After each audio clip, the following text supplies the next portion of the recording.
imagínate que la policía te deniega. Voy por tutela de derechos. Vas por tutela de derechos. Y el fiscal llega y dice, pero señor juez, yo no le he impedido al abogado defensor plantear un acto de investigación. Quien le ha impedido es el policía. ¿O acaso será posible plantear tutelas de derechos contra la policía? Entonces, Roberto, desde tu postura, ¿sería necesaria la inclusión del tipo penal de banda criminal en el Código Penal? Yo considero que sí, siempre que esté mejor regulada. No es que esté abogando por un juez pétreo, inerte, un juez que simplemente se siente y solamente escucha las partes. Yo estoy a favor de que el juez sea un juez proactivo, pero cuando el juez ya dispone la prueba de oficio como tal, vulnera la imparcialidad judicial objetiva. Hola, ¿qué tal? ¿Cómo están? Bienvenidos a un nuevo capítulo de GEPUT Podcast. En esta oportunidad tenemos la presencia del abogado Roberto Vilches Limay, quien hace poco acaba también de abrir una firma junto a otros colegas y quien además es egresado de la Universidad San Marcos y tiene estudios especializados en España, con quien el día de hoy pues abordaremos temas relacionados a las modificatorias que han habido últimamente dentro de nuestro sistema procesal, nuestro sistema penal, y también otros temas relacionados pues a las publicaciones que él ha realizado. ¿Qué tal, Roberto? Bienvenido. Buenas tardes, Alexis. Muy buenas tardes con todos los seguidores de la institución académica de GEPUT. Yo gustoso de estar aquí con ustedes y ya no a resolver cualquier pregunta sobre cualquier tópico vinculado al sistema penal. Sí, Roberto. Justamente ya fuera de cámara hemos estado conversando un poco. Sería bueno que esto quede pues grabado porque son temas muy importantes. Pero antes pues de entrar al tema sustancial por el cual hemos venido, sería importante cómo es que tú te relacionas con la carrera del derecho y dentro del derecho en sí, cómo es que tú decides o bueno, tomas la decisión de especializarte en la rama penal. Claro, yo soy abogado por la Universidad Nacional Mayor de San Marcos y la inquietud académica por el estudio de las ramas vinculadas al sistema penal nacen esencialmente por pertenecer a un taller, al taller de dogmática penal de la Universidad Nacional Mayor de San Marcos. Y ya en el momento final de mi época de pregrado e inicios de mi etapa como estudiante egresado, también pertenezco aún como miembro egresado al taller de Derecho Procesal Penal Florencio Mixan Mas. Sí. Entonces, estos espacios académicos en la Universidad Nacional Mayor de San Marcos, que sesionan todos los sábados, que tienen espacios de discusión, foros académicos bastante interesantes, generaron en mí el aliciente de especializarme en las ramas vinculadas al sistema penal. Desde primeros ciclos tú ya participabas en estas actividades, se podría decir extracurriculares, porque es un grupo de alumnos, tengo entendido que a lo largo de los años, porque tiene prestigio el taller de dogmática y también el taller del maestro Florencio Mixan Mas, toman la decisión pues, de iniciar la carrera y paralelamente ir capacitándose, ¿no? De forma autodidacta. Sí, correcto. Yo ingreso al taller de dogmática penal en mi tercer año de estudios, digamos, vendría a ser el quinto o sexto ciclo, ¿no? En algunas universidades privadas, y en el taller de Florencio Mixan Mas ya lo hice cuando estaba a puertas de culminar la carrera, la etapa de pregrado. Y de todas formas es una etapa de mi desarrollo profesional que le guardo mucho cariño porque siento que ahí pudimos sentar las bases fundamentales de los conceptos generales y esenciales de la teoría del delito y de la teoría del proceso. Y luego me comentabas que habías consolidado estos conocimientos en el exterior, en España. ¿Qué tan importante siempre es quizás mirar hacia una formación externa, quizás comparada por ahí, en otros países? Yo tuve ocasión de viajar en 2 oportunidades a España a hacer cursos de especialización de posgrado en virtud de la beca Marco Polo, que es una beca que gestiona la Pontificia Universidad Católica del Perú a nivel de los estudios de posgrado. Yo soy egresado de la maestría en Derecho Penal de la PUC y ahí pude obtener estas 2 becas a través de un concurso. La primera de ellas fue una especialización en teoría del delito y derecho penal económico, y la segunda que hice en la Universidad de Salamanca fue sobre crimen organizado, corrupción y terrorismo. Y yo las realicé bajo la convicción de que el estudio de las instituciones y figuras penales o figuras procesales penales en cuanto a su aplicación deben tratar de resolver problemas, ¿no? O resolver, digamos, la correcta interpretación o hermenéutica de cada instituto o figura jurídica.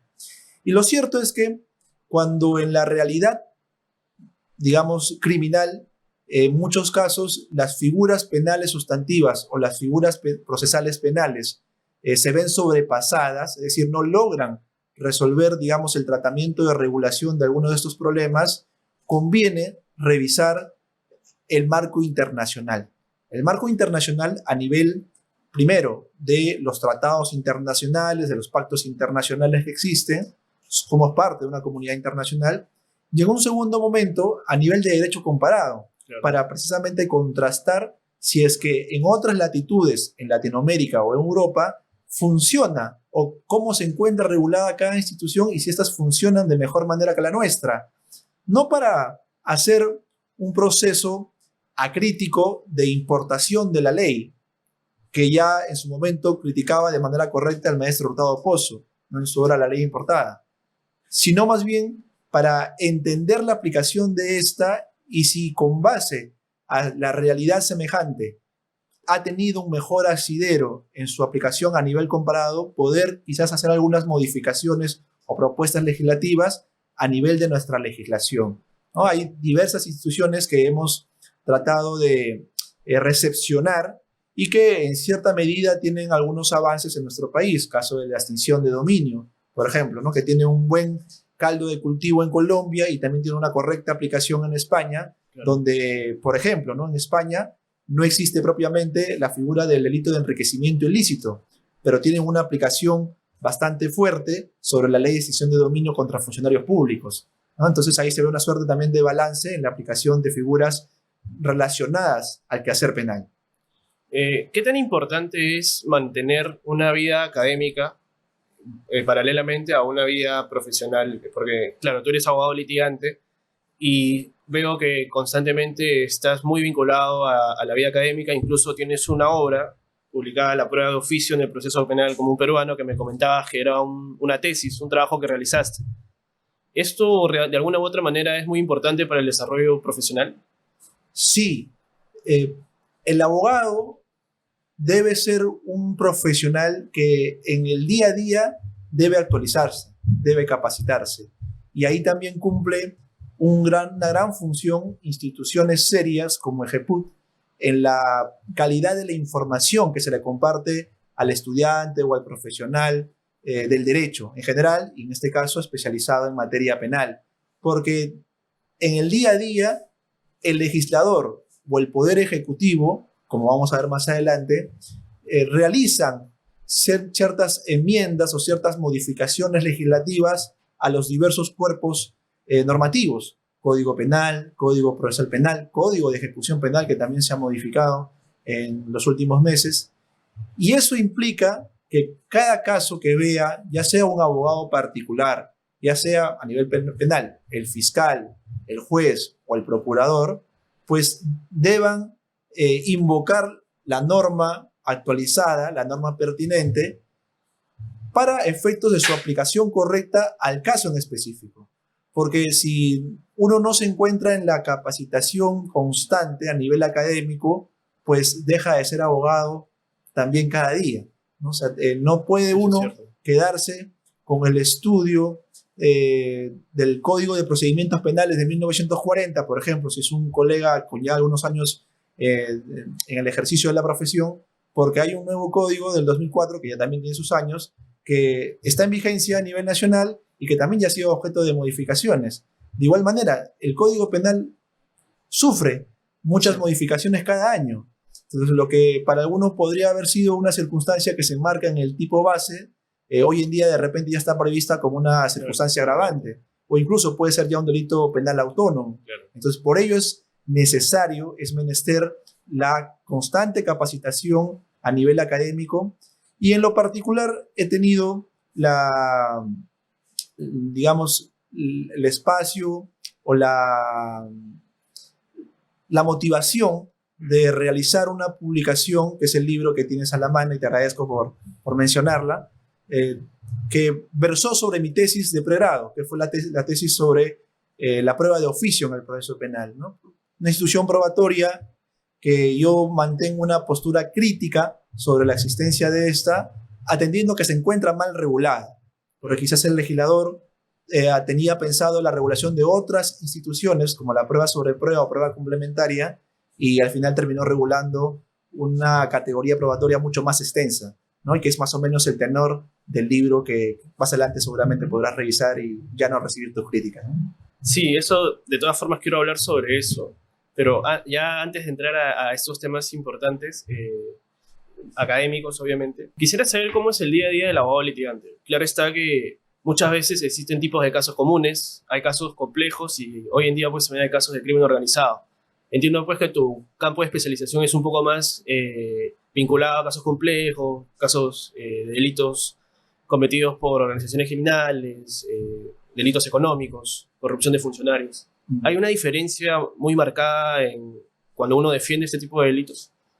Correcto, Alexis, muchas gracias. Mira, yo tengo la suerte de estar asociado a dos abogados litigantes excelentísimos, como es el caso del doctor Latines y el doctor Sánchez, con los que trabajamos en equipo en el estudio. Y ese trabajo en equipo nos permite asumir con responsabilidad el asesoramiento y patrocinio legal de algunas personas que se encuentran investigadas por algunos delitos que, como tú señalas, son denominados complejos, ¿no?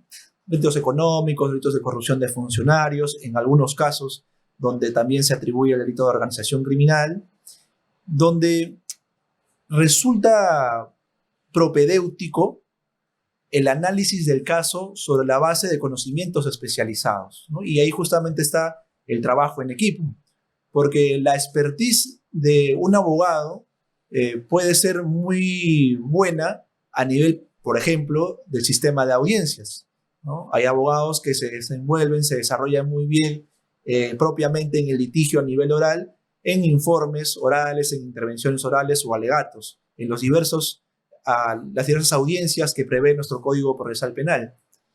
Pero quizás no es tan, digamos, íntegro en cuanto a la expertise o el conocimiento particular de las diligencias que se realizan a nivel de la Fiscalía, donde posiblemente también hayan colegas que tienen mucho manejo de cómo abordar una declaración testimonial, de cómo abordar una declaración indagatoria, de cómo desarrollar una inspección judicial, una reconstrucción judicial, el levantamiento de las comunicaciones para levantar un acta y evaluar la información que hay en un dispositivo. Entonces, el trabajo en equipo resulta importante porque es mentira de que algún abogado sea todista, ¿no? O sea, de que sea el más versado en todos los espacios del ejercicio propio de la profesión.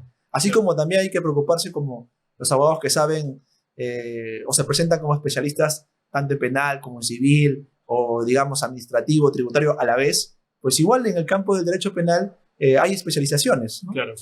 Eso no va en desmedro de que con base a los estudios que uno pueda realizar de algún caso en particular, que digamos no se enmarque dentro de estos casos complejos, igual uno pueda ser atendido de manera correcta por parte de un profesional, en este caso en nuestro estudio, ¿no? Entonces yo resalto la labor de mis socios ahí, en los que ya tenemos un buen tiempo trabajando en conjunto y gracias a Dios las cosas están saliendo bien.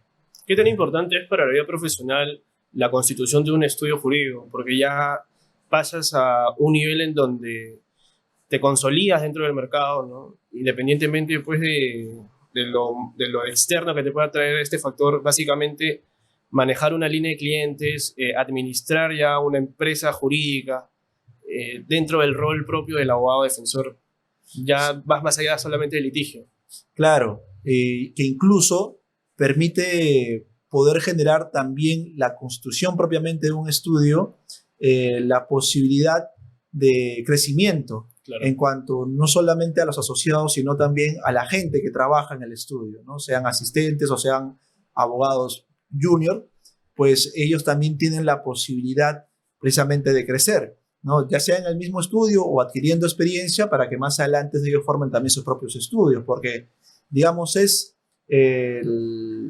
la dinámica propia del ejercicio de la profesión, ¿no? Y uno, por ejemplo, debe ser también agradecido en los espacios donde uno ha laborado y si siente que ya cumplió un determinado tiempo, un determinado ciclo, pues le corresponde también dar un salto y intentar levantar una empresa, de emprender un proyecto particular o mancomunado a niveles asociados, por ejemplo, que le permita seguir en el crecimiento del ejercicio de la profesión, ¿no? Entonces, la configuración de un estudio, además, precisamente te permite la presentación de trabajar en equipo, ¿no? Porque, como te digo, el manejo, incluso en algunos distritos judiciales diferentes a Lima, por ejemplo, en provincia, ¿no? En la sierra, en la selva u otras partes o latitudes de la costa, digamos, hay diversos criterios para el tratamiento de cada figura y quizás teniendo como hombro a diversos colegas, asociados o abogados relacionados a tu estudio, pues a veces cada uno tiene una experiencia distinta en el litigio y eso le permite tener un mejor resultado en otros distritos judiciales, ¿no? Por ejemplo, la aplicación de la figura de la terminación anticipada sobre el límite temporal en cuanto a tiene que aplicarse, no sé si se puede, hasta presentada la acusación, hasta antes del inicio de la audiencia preliminar de etapa intermedia, ¿no? Yo he percibido que tiene una diversidad de criterios se aplican a nivel de los distintos distritos judiciales, ¿no? En Lima Norte se permite incluso en la misma etapa intermedia, digamos en Lima Este no, es hasta finalizada la formalización de la investigación preparatoria, ¿no? Entonces, esa experiencia o ese conocimiento se puede reflejar mejor cuando tienes varias personas, varias cabezas, pensando en cuál va a ser la mejor aplicación o cuál va a ser la mejor estrategia del caso completo. Un panorama más completo. Correcto, correcto. Qué bien. Ahora sí, entrando ya a los temas sustanciales por los cuales vamos a conversar, y es sobre las modificatorias. Últimamente, desde fin de año, el 2023, han estado, desde noviembre incluso, cambiando mucho la normativa, tanto del Código Penal como el Código Procesal Penal. Específicamente hablando pues de dos decretos legislativos muy controversiales, y estoy seguro que en donde vamos a conversar sobre las críticas que tú tienes, que son muy interesantes, y los aciertos pues que también tiene el legislador, ¿no? Que es en el 1611 y en el 1605. Empezando por el 1611, y quizás para ser un poco más dinámica la conversación, plantear tres temas en concreto que se han modificado respecto a este decreto legislativo, que es el tipo penal de extorsión, el tipo penal de organización criminal, y entrando a una figura procesal muy controversial, que es se podría decir que se desarrolla, se categoriza la figura del agente dentro del procedimiento en investigación preparatoria. Y pues todo esto vinculado justamente al rol de la policía, ¿no? Y cómo es que interviene al realizar esta institución. Empezando por el tipo penal de extorsión, ¿cuál es tu postura respecto a esta modificatoria que ha habido en donde se incluye un agravante, ¿no? Correcto. El decreto legislativo que mencionas, que data del 21 de diciembre del año pasado, del 2023, tiene aspectos positivos y negativos. El aspecto positivo es el haber incluido como una modalidad agravada dentro del delito de extorsión la situación fáctica del empleo de imágenes sobre el entorno familiar, laboral, personal de la persona que está siendo extorsionada, como instrumento de intimidación, como instrumento de coacción para la configuración del delito de extorsión. Y seguramente esta modificación responde a la incidencia constante que se está presentando lamentablemente en nuestro país sobre algunas bandas u organizaciones criminales que cometen este delito de extorsión, ¿no? Entonces, el Poder Ejecutivo, que es la entidad o el órgano que ha emitido este decreto legislativo, en este aspecto ha resultado una decisión correcta incluirlo como una agravante intermedia en el delito de extorsión. Es decir, incluso ha hecho una suerte de dosificación de pena sobre el empleo de estos instrumentos como un acto que genera un disvalor adicional propiamente al tipo base del delito de extorsión. Entonces, este quizás sea, desde mi perspectiva, el único acierto por parte del Poder Ejecutivo en lo que concierne al decreto legislativo precitado. Es decir, si el día de hoy yo extorsiono utilizando imágenes o estas circunstancias laborales que sean cercanas a la persona, en este caso al agraviado, se configuraría esta agravante.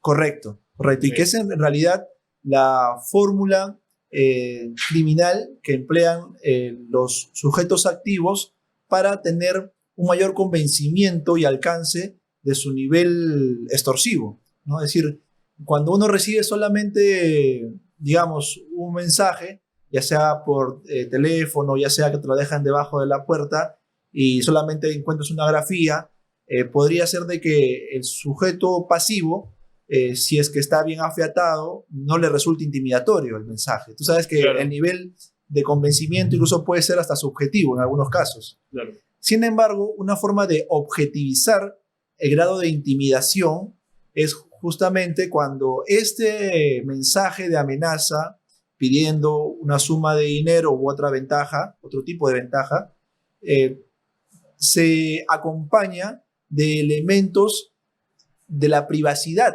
del claro, sujeto, ¿no? Que pongan una fotografía de un familiar tuyo, de tu hija, de tus padres, o que pongan una fotografía cuando estás saliendo o entrando en tu centro de labores. O sea, te genera el convencimiento de que estas personas te han hecho un seguimiento, saben información muy personal, muy íntima tuya, que claro, justamente logra derrotar o desdoblar el temple que pueda tener el sujeto pasivo. Entonces, a nivel del disvalor de la conducta, yo considero que es correcto que se esté previendo como una circunstancia agravante intermedia dentro de la regulación del delito de extorsión previsto y sancionado en el artículo 200 del Código Penal. Bien, ahora hablando del otro tipo penal que también ha sufrido una modificatoria y me llama la atención porque justamente se da el agravante, que es el 317 de organización criminal. ¿Cuál es tu opinión respecto a este párrafo que se ha incorporado, ¿no? Que habla pues de que se tenga que utilizar marcas o también señales, objetos que sean vinculados a la organización? Correcto. Este decreto legislativo, además de haber modificado el delito de extorsión, también modifica el tratamiento normativo del delito de organización criminal e incorpora una circunstancia agravante relacionada al uso de marcas, al uso de señales, al uso de nombres de la organización propiamente como una circunstancia agravante que incluso es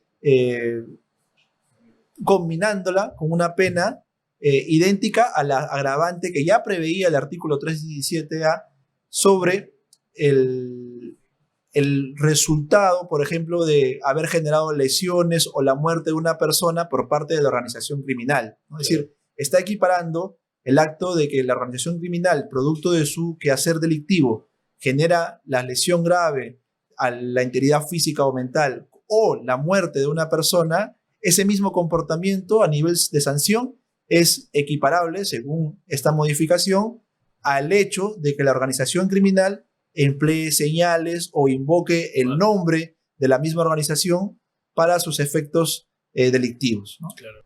Yo considero que a nivel estrictamente técnico, desde una perspectiva dogmática, es un error por parte del Poder Ejecutivo, que es el que ha metido el decreto legislativo.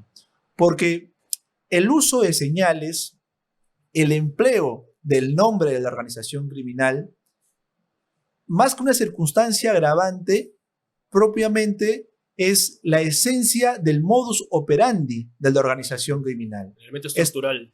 Exacto. Entonces, si uno recuerda los componentes dogmáticos de los elementos objetivos del delito de organización criminal, tienes la pluralidad de sujetos, 3 o más personas, el elemento teleológico con la finalidad de cometer delitos, tienes el criterio de la temporalidad, la permanencia en el tiempo, y tienes el componente de la estructuralidad de la organización. Entonces, el modus operandi, la forma de realizar eventos delictivos por parte de una organización criminal, responde al análisis de la estructura de la organización criminal. Claro. Y la mayoría de organizaciones criminales pues tienen una denominación. ¿no? Se autodenominan de una forma, ¿no? Los injertos, los malditos, los dinámicos, entre otros, ¿no? Entonces, el hecho de identificar el nombre o el hecho de identificar una señal por parte de la organización criminal, considero que no eleva, no incrementa el injusto penal, por lo que no podría percibirse como una circunstancia agravante. Tanto así de que en este componente también de la estructura ha habido avances a nivel de los estudios de la criminología sobre la comprensión propiamente de este componente. Por ejemplo, en antaño se entendía de que solamente existían organizaciones criminales jerarquizadas, ¿no? O sea, existía un líder y de los demás eran rangos medios o gente, digamos, del peldaño inferior, ¿no?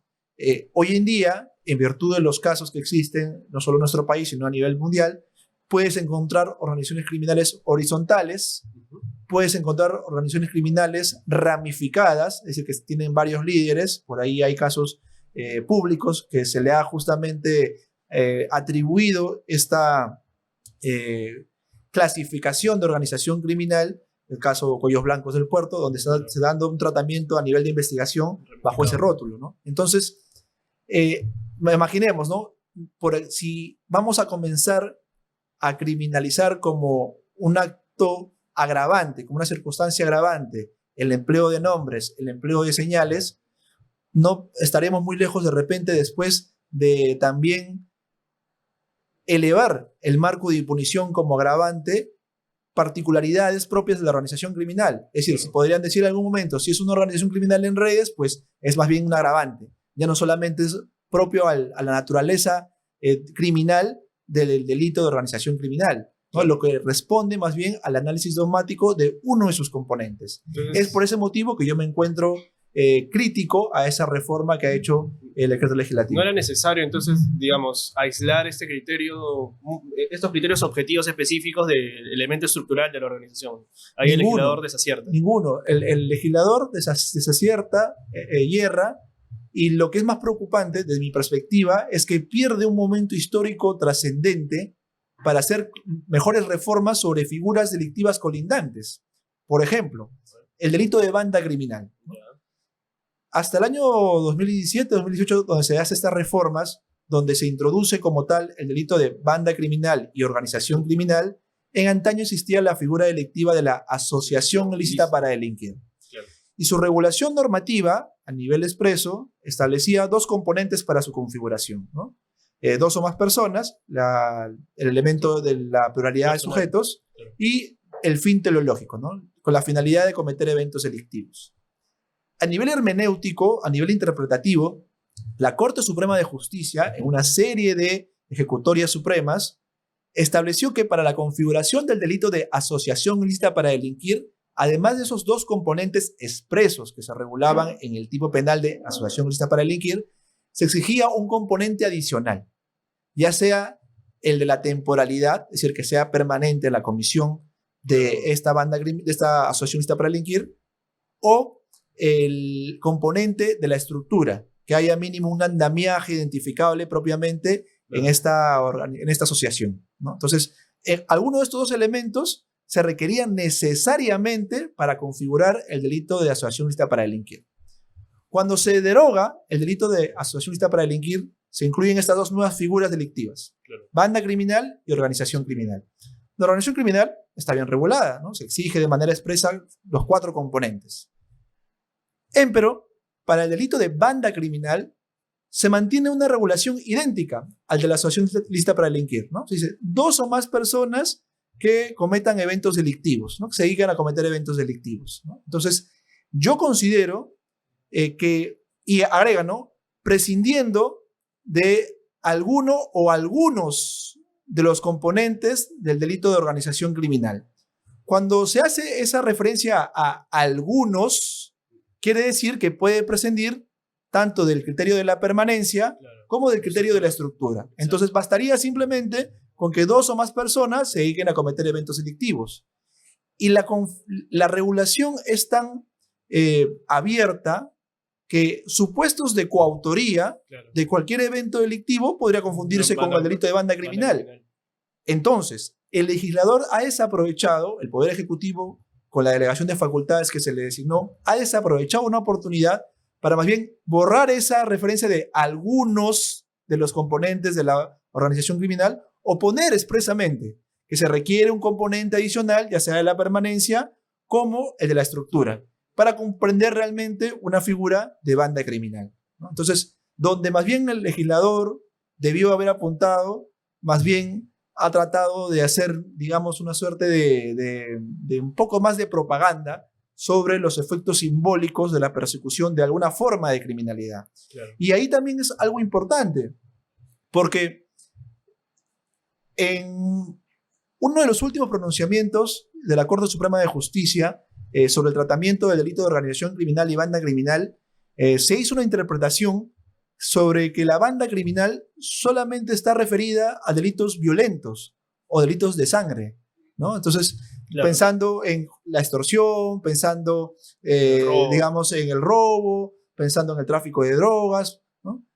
Sin embargo, y a mí yo mantengo una postura crítica a la respetable opinión de los jueces supremos, ¿no? Es que podría existir bandas criminales dedicadas a delitos económicos o a delitos de corrupción de funcionarios. Y si siguiéramos a rajatabla lo previsto en el acuerdo plenario que ha regulado justamente estas definiciones de banda criminal y organización criminal, pues descartaríamos los delitos de cuello blanco para bandas criminales, ¿no? Que es sumamente polémico. Entonces, las oportunidades que tiene el legislador más bien deberían ser aprovechadas para tratar de formar mejores criterios en problemas que realmente deberían ameritar la regulación particular a nivel normativo de cada situación que justamente se ventilan a nivel nacional como una problemática.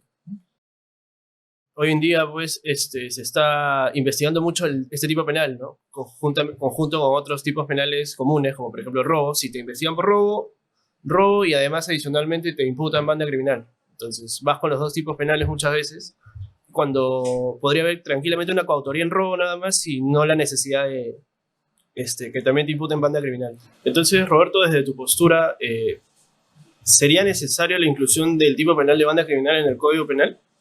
Yo considero que sí, siempre que esté mejor regulada. Es decir, siempre que se le exija a nivel normativo un elemento adicional al solo acto de que haya dos personas dedicadas a cometer un evento delictivo, que como señalo, se confunde mucho en la usanza, en la aplicación a nivel fiscal o judicial con los supuestos de coautoría.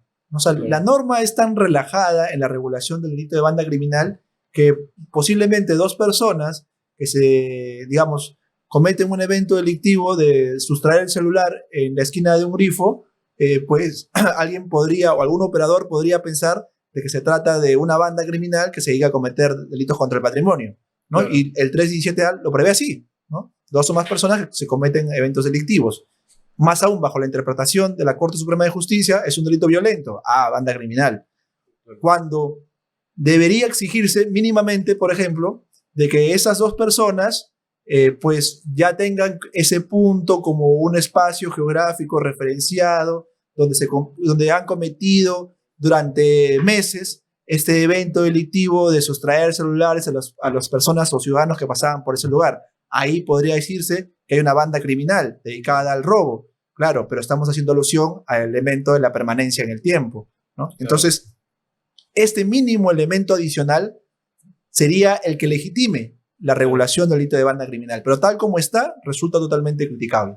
Descartada la estructura en el tipo penal de banda criminal, o sea, no es necesario que tenga que existir una estructura o un reparto de roles, por ejemplo, al momento de la comisión del delito. Claro, de mi perspectiva, en el caso de la banda criminal, yo considero, y eso es algo que en todo caso es debatible, que es mucho más,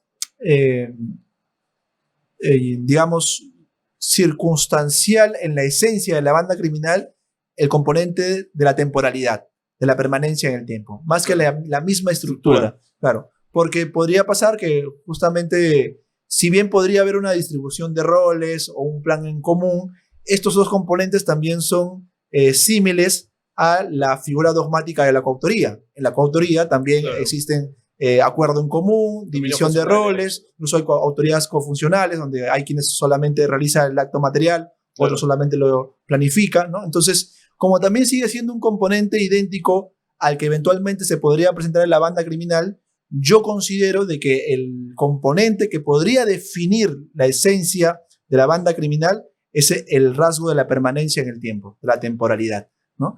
Entonces, esa sería una propuesta, si se quiere, de ley referenda para la regulación del delito de banda criminal. Y ya entrando a las modificaciones dentro del Código Procesal Penal que trae este decreto legislativo por parte del Ejecutivo, hay una figura que justamente lo conversábamos fuera de cámara, que se ha desarrollado, ¿no? Se ha clasificado de forma más específica en sí en la institución, que es la figura del agente. Hay distintos tipos de agente, hoy en día ya el código lo establece claramente y se ha incorporado, como tú bien me mencionabas, una nueva modalidad. ¿Qué postura tienes respecto a esta modificatoria que ha sufrido el Código Procesal Penal en la figura del agente? Correcto.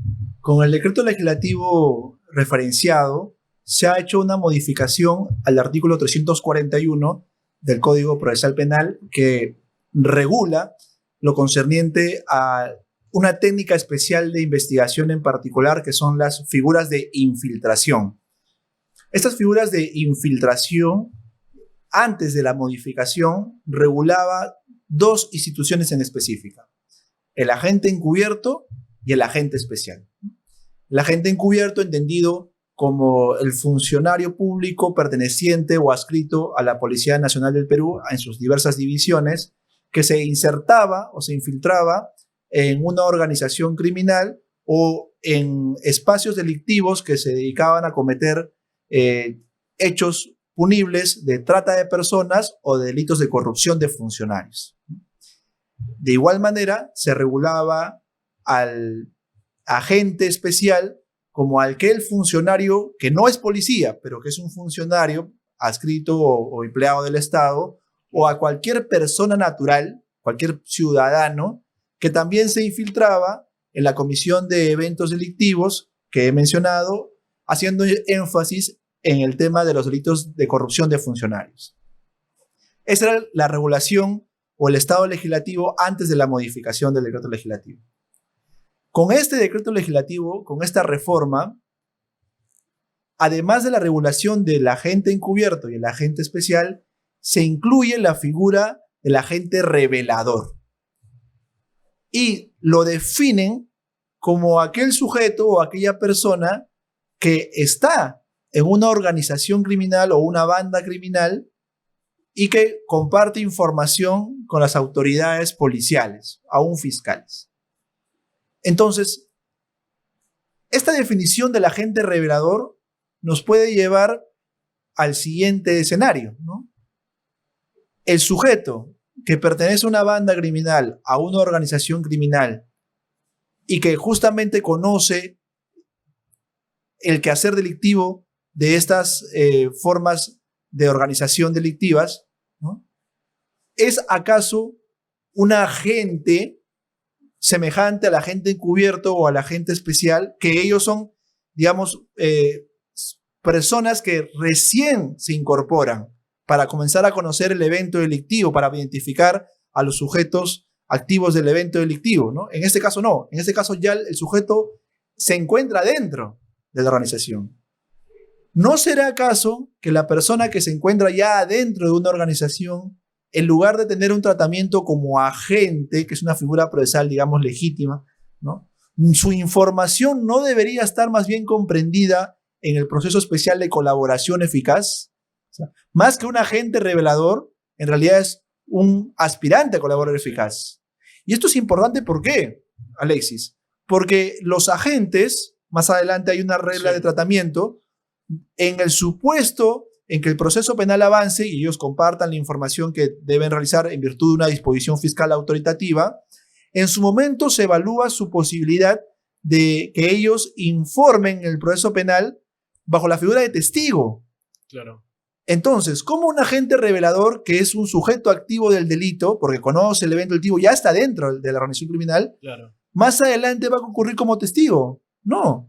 Podría concurrir como un testigo impropio, o sea, claro, un sujeto, un coacusado. Claro. Un coacusado que tiene un proceso penal especial de colaboración eficaz. Entonces, desde mi perspectiva, esta figura del agente revelador no debería encuadrarse o enmarcarse sistemáticamente dentro del artículo 341 del Código Procesal Penal, sino más bien, si se quiere, podrían tratar de dar una regulación, un precepto adicional en el tratamiento de la colaboración eficaz, del proceso especial de colaboración eficaz. Entonces, ese es un error que ha cometido el Ejecutivo al momento de reformar este artículo 341.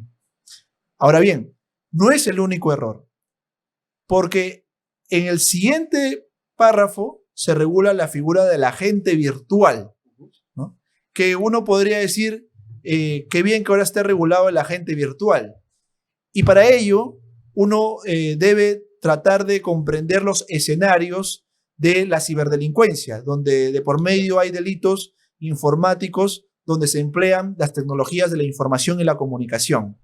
Este fenómeno de la ciberdelincuencia se encuentra regulado en un cuerpo legislativo especializado, sí, ¿no? La ley 30.096, donde se prevé una serie de tipos penales, pero además de la regulación de los tipos penales, en la segunda disposición final y complementaria de la ley que te acabo de mencionar, la ley de delitos informáticos, ya se regulaba el agente encubierto informático, ¿correcto?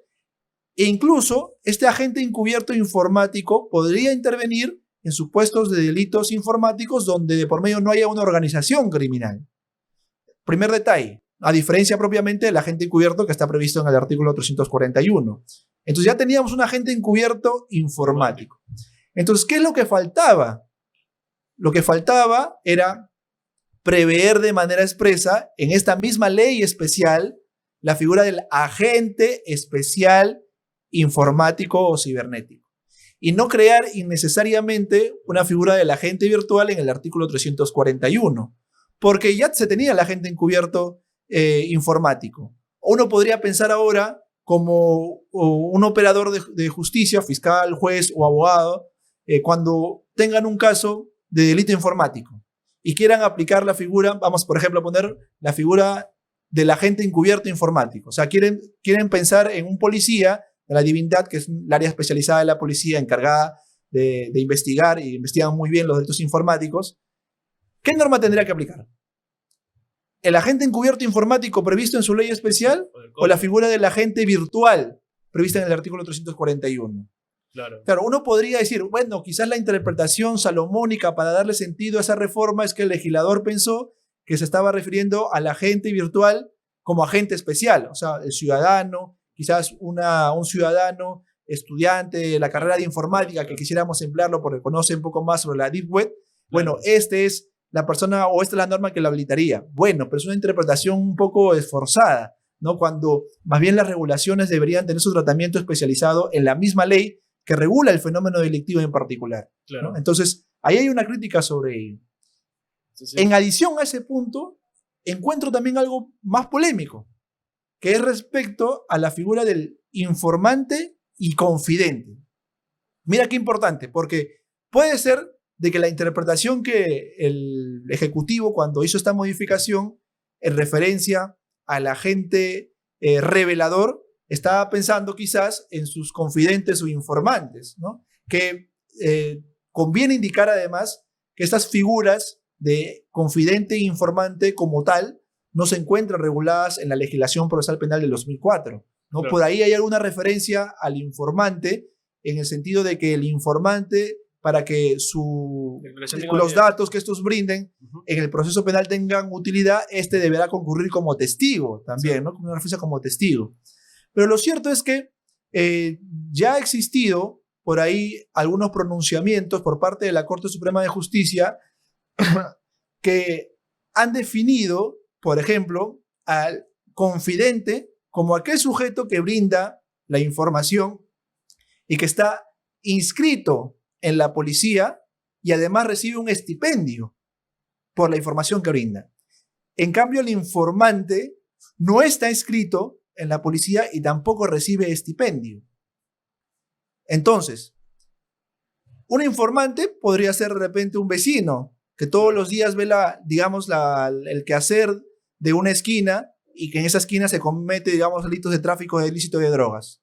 Bueno, entonces podría tener razón ahí de que esa persona, que es un informante, de manera preexistente al proceso penal, Claro. ¿no? O sea, antes de que exista una disposición de inicio de diligencias preliminares, brinden información como informante.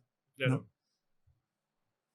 Si es que a ese informante se quisiera incluirlo para darle información ya dentro del proceso, tendría que ser convocado como un testigo.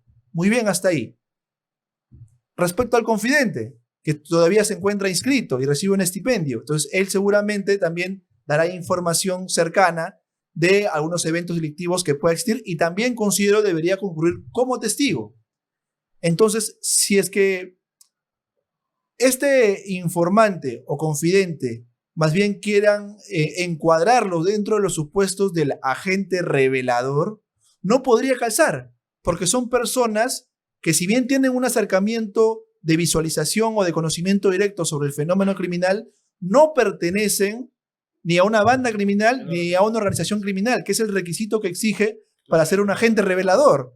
Entonces, por ningún lado se podría justificar la existencia del agente revelador como tal, ¿no? O sea, como agente. Claro. De repente esa situación procesal tendría un mejor tratamiento a nivel del proceso especial de colaboración eficaz. Una regulación, entonces, de tu perspectiva, no necesaria, y que el tratamiento para este tipo de personas que están están delinquiendo, la idea es pues que vayan al proceso especial de colaboración, no sean una especie de luego testigos, o sea, dentro del mismo proceso. Ahora pasando al decreto legislativo 1605, creo que ha sido muy polémico, muy criticado este decreto legislativo.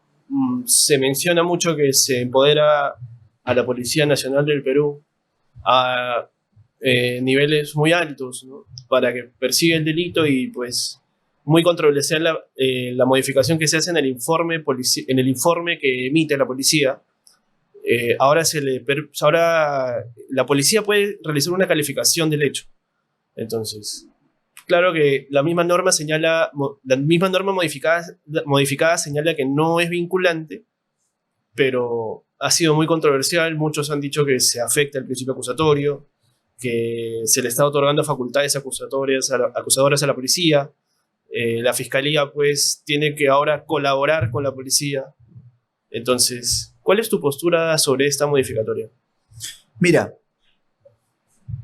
no se puede negar que desde hace muchos años, antes de esta modificación legislativa, la policía, en algunos atestados o informes policiales que elaboraba, planteaba también a veces algunas cuestiones propiamente jurídicas, ¿no? Decía, el denunciante vino e indicó que se estaba realizando el delito de tráfico ilícito de drogas, ¿no? O el denunciante vino y señala haber sido víctima de lesiones graves, ¿no? Claro. O por acciones de inteligencia hemos tomado conocimiento de que aquí se ejercía la prostitución clandestina acompañada de la trata de personas, ¿no? Entonces, es innegable de que los agentes policiales, los agentes del orden, en sus informes o atestados, mencionaban temas in iure, temas jurídicos, ¿no? Claro.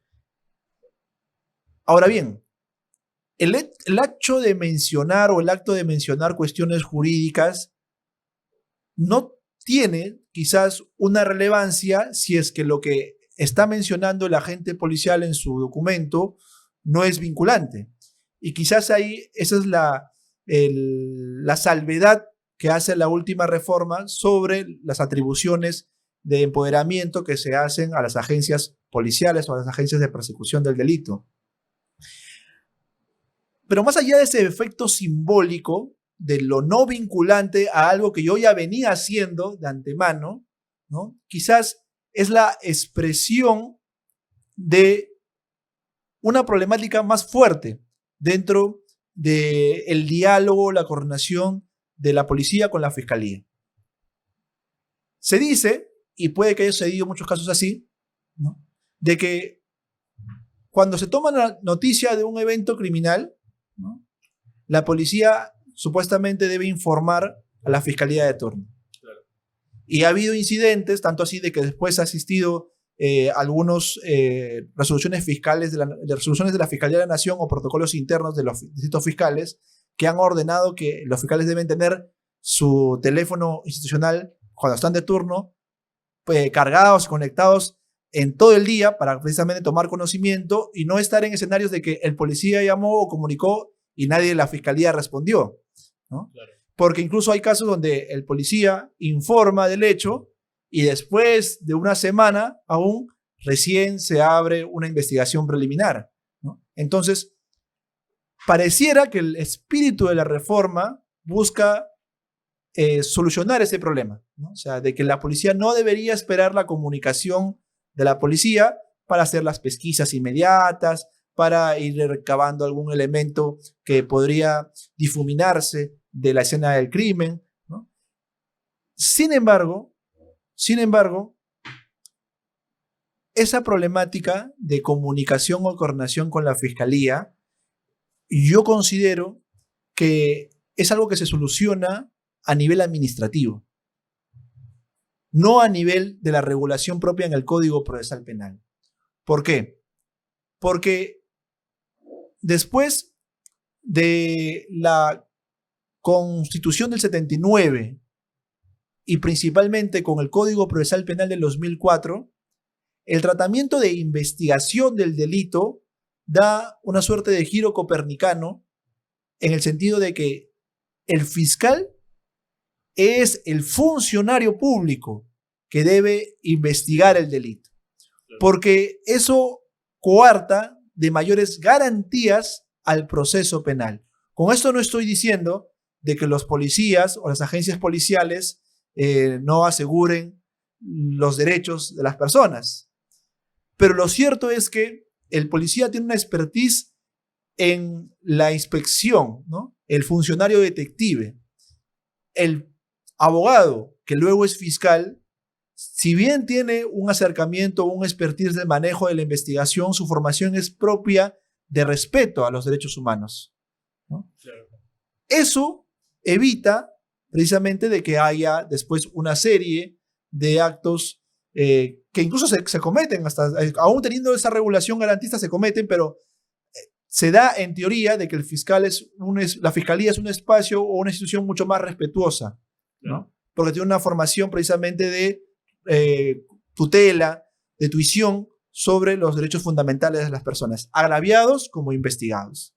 Entonces, el hecho de que se modifique el Código Procesal Penal bajo el prisma, por más salvedad de que diga de que la calificación que yo haga no es vinculante, yo considero que a nivel simbólico sí está dando una idea distinta al espíritu de la reforma del año 2004, ¿correcto? Entonces, consideraría de que este informe policial incluso no es necesario para las investigaciones, ¿no? O sea, Claro. tú dices, o alguien podría pensar ahora, ¿no? Debo esperar de que la policía termine el informe policial al fiscal para yo recién poder practicar actos de defensa, por ejemplo.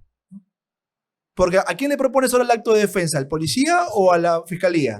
A la policía. Pues la policía está haciendo la investigación y tiene que acabar su informe policial, ¿no? Exacto. Pero el policía no es un lego en el Código Procesal Penal del 2004. Él podría decir, no va a hacer ni un acto de defensa. Lo practicarás después ya cuando el fiscal tome el caso nuevamente, ¿no? En cambio, el fiscal no lo puede rechazar porque se entiende que sí conoce la norma que habilita la posibilidad de actos de prueba de descargo o actos de investigación de descargo, ¿no? Imagínate que la policía te deniega. Dices, voy por tutela de derechos. Vas por tutela de derechos. Y el fiscal llega y dice, pero señor juez, yo no le he impedido al abogado defensor plantear un acto de investigación. Quien le ha impedido es el policía. Es el agente o el instructor tal. Entonces, Claro. ¿habrán supuestos o acaso será posible plantear tutelas de derecho contra la policía? No, pues no Claro, se cree. claro. Entonces, ese es un riesgo que incluso a nivel práctico se podría presentar. Por eso considero de que la respuesta de la falta de coordinación entre la fiscalía y la policía no debió haber tenido su remedio a nivel de la modificación propiamente del Código Procesal Penal. Se pudo haber regulado administrativamente mejores instrumentos de comunicación a nivel administrativo tanto de la policía como de la fiscalía para efectos de la investigación del delito. Entonces ahí yo tengo una postura al menos un poco crítica sobre también esa Es modificación. una modificación tendenciosa finalmente, ¿no? Es decir, no te lo dice expresamente, pero la policía ahora califica el hecho, es decir, los agentes policiales deben tener la capacidad ahora de saber cuándo un hecho es delito y no es delito también, qué tipo penal corresponde, cuando redacten el informe. Entonces, eso también, como lo comenté en algún momento, permite asumir otros retos dentro del sistema, que es que la policía también adquiere un nivel jurídico mucho, digamos, mayor, ¿no?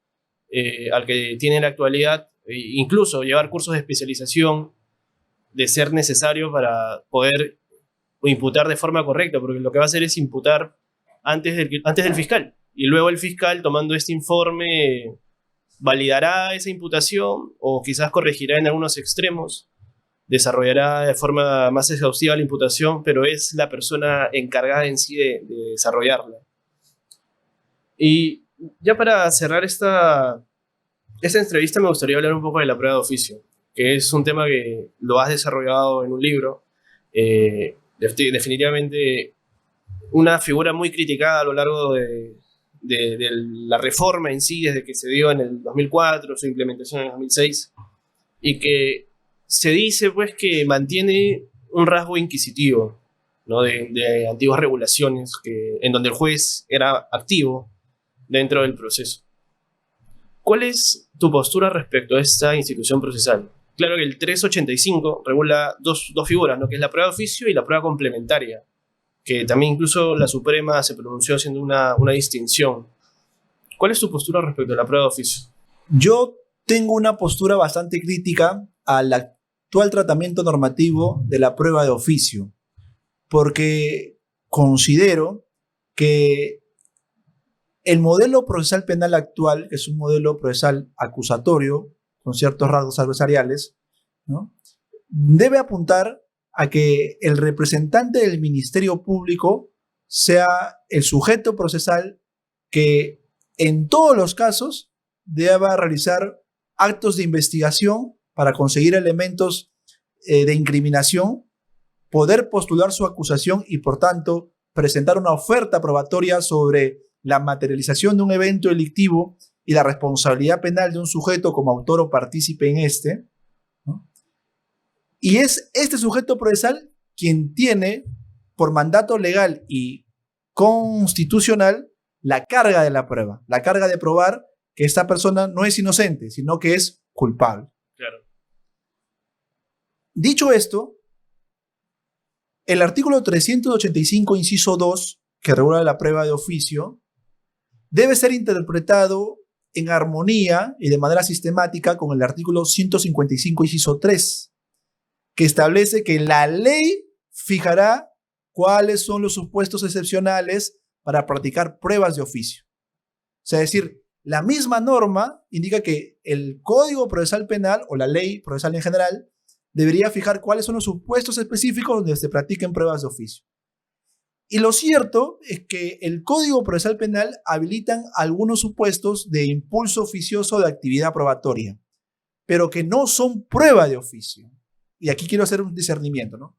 Una cosa es que el juez, por impulso oficioso, pueda realizar alguna actividad procesal, hacer preguntas aclaratorias, por ejemplo, ¿no?, pueda dirigir correctamente el debate a nivel material, ¿no?, pueda, con base a la norma, por ejemplo, disponer pruebas complementarias, digamos, ¿no?, un caso de una pericia contable donde se ordena al perito oficial que realice una pericia contable del año 2010 al 2024, pero cuando presenta su informe de dictamen pericial, presenta una pericia del año 2012 al 2024, omitiendo los años 2010-2011, ¿no?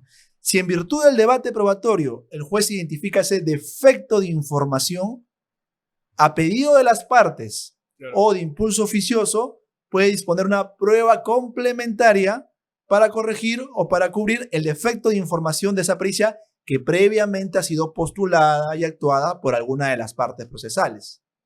De igual manera, los supuestos de prueba sobre prueba.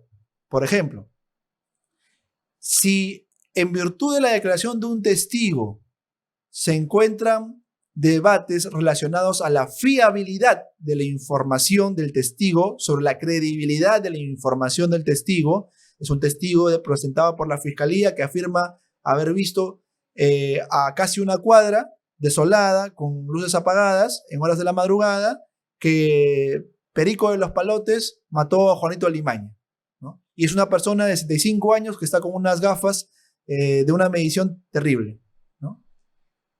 El juez puede disponer, por pedido de las partes o de impulso oficioso, una pericia oftalmológica para determinar la capacidad de visión del testigo, a fin de dotarle o no mayor credibilidad, mayor fiabilidad sobre la información que ha brindado un testigo que previamente ha sido postulado por alguna de las partes procesales.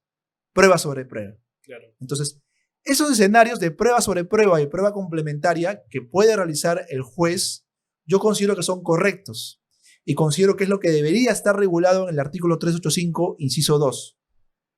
Sin embargo, la definición de prueba de oficio que se encuentra a nivel normativo permite no solamente estos ejemplos que te he mencionado, sino permite, verbigracia, ¿no?, que en un caso de homicidio calificado, de, digamos, una ejecución extrajudicial, ¿no?, donde se aportan por parte de la Fiscalía elementos de prueba para acreditar la preexistencia de las víctimas, para acreditar que las víctimas asesinadas estaban en el lugar de los hechos y para acreditar que las víctimas después desaparecieron, ¿no?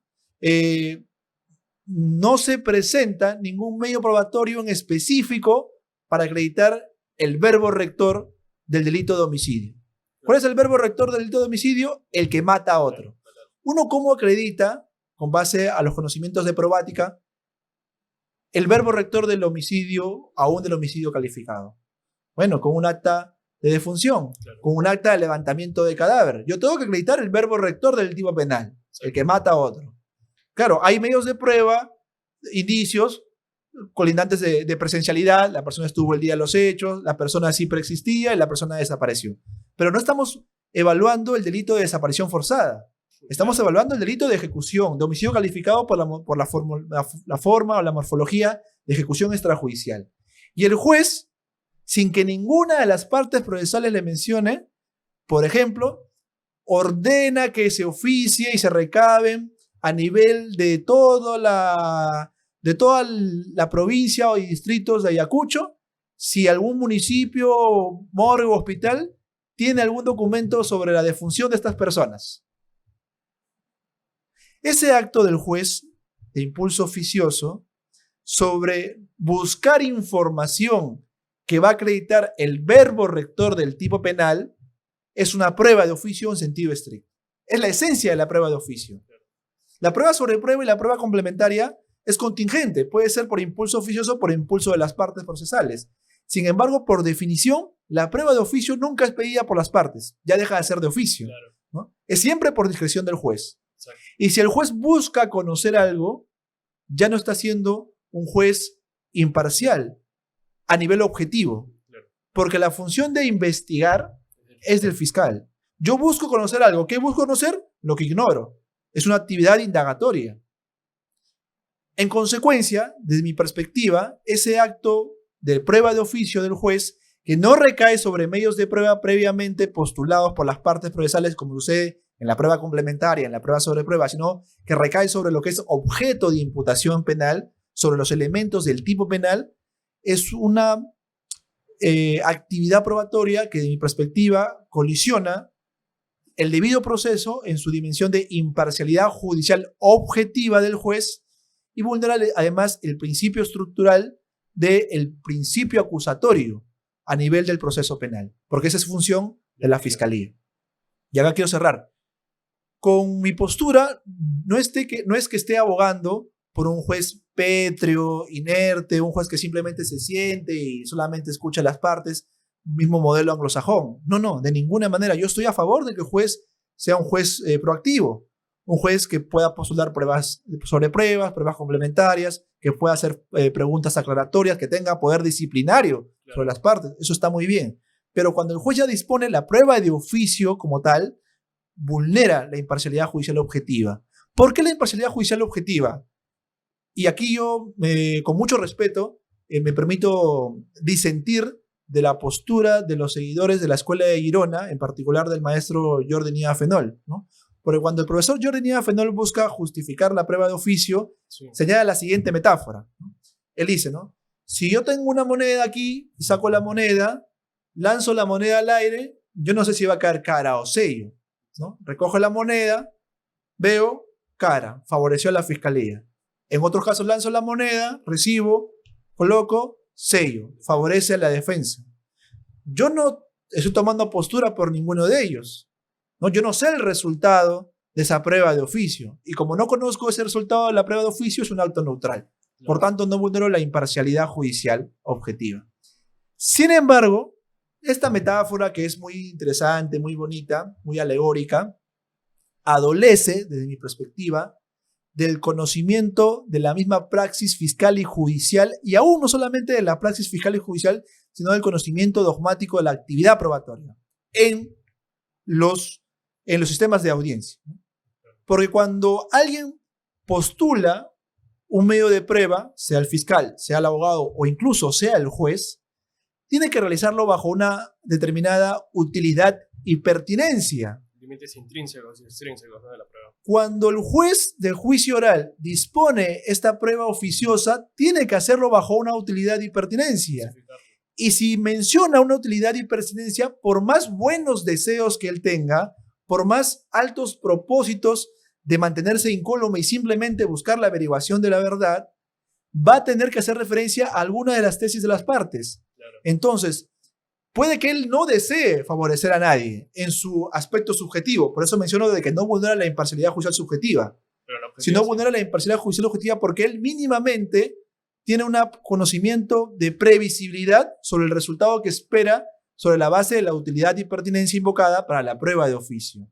Entonces, ese acto postulatorio le genera un sesgo, que es un mismo sesgo que incluso se prohíbe a nivel del Código Procesal Penal para mantener la imparcialidad judicial objetiva. ¿Cuál es este? Todos sabemos que el juez de investigación preparatoria, aún el juez de etapa intermedias, el juez de garantías, no puede ser el mismo juez de juicio oral. ¿Por qué esto es así, Alexis? Porque se entiende que el juez de investigación preparatorias, aún el juez de etapa intermedia, juez de garantías, al haber tenido un conocimiento previo del tema de discusión, de lo que está siendo objeto del proceso, él podría llegar con conocimientos previos y de repente inclinado a una de las posturas en el juicio oral, ¿no? Entonces, por eso que se prohíbe y se señala que los jueces son distintos. De igual manera aquí, por más buenas intenciones del juez para disponer la prueba de oficio, él genera un sesgo de favorabilidad a alguna de las tesis, ya sea de la fiscalía o de la defensa, al disponer la prueba de oficio. Y yo quiero mencionar también aquí, además, de que mi postura es contraria a la prueba de oficio, ya sea para que favorezca a la fiscalía o ya sea para que favorezca a los abogados defensores. Ojo aquí, porque alguno podría pensar, no, bueno, está hablando porque de repente él quiere que debe ser prueba de oficio para favor de los imputados. No, yo también ahí discrepo. ¿Por qué? Porque incluso no habría una necesidad. Porque, digamos, el 385, inciso 2 del Código Procesal Penal establece que la prueba de oficio se dispone al finalizar el debate probatorio. O sea, al finalizar todas las actividades de prueba de parte, de la fiscalía como de los abogados defensores. Entonces, si ya acabó el debate probatorio y si el juez se encuentra en un estado cognoscitivo de inquietud, de duda, y que por eso está pensando, reflexionando si proponer una prueba de oficio, un momentito. ¿Qué es lo que corresponde si el juez tiene inquietud o duda sobre algún tema vinculado al proceso? Aplicar el indubio pro reo, reivindicar el derecho a la presunción de inocencia. Y eso no lo hace más ni menos juez, sino simplemente aplicar y respetar los derechos fundamentales de las personas. No habría, por tanto, necesidad de practicar pruebas de oficio para favorecer a los imputados.